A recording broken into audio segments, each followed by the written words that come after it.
I always say this, and forgive me if I'm talking too No, much. I don't this do is these a lot. great. No, you're good.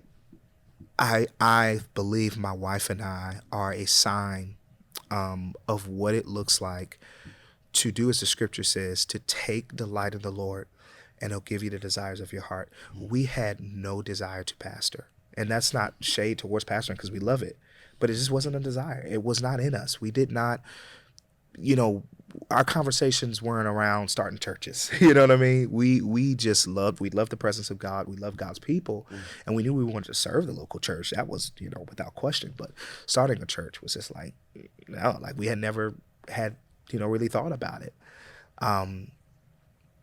But we were open and we were willing for God's desire to become our desire, and our delight in Him, and it just our desire to want to be intertwined and deeply connected with what He wants out of us, drew us into desire to start a church. And it's His desire. I tell people all the time, it's His desire. And so that's why when people say, like, when they're even back to when we talk about the sabbatical, I'm like, man, this is God's church. Like, I didn't start this church out of my desire. I started it out of God's desire. Yeah. And so I believe the same way that things start is the way that it's sustained. I agree. And so That's I've got to good. remember that this is about Him. This is Yeah. about what He wants to do. So that's why I don't get caught up in all the, church planting kind of things and that comes along with, growth and all this stuff. Not there's anything wrong with it, because I believe God's church is supposed to grow. But the point that I'm making is, like, I don't get caught up in all of the things that come along with doing this, because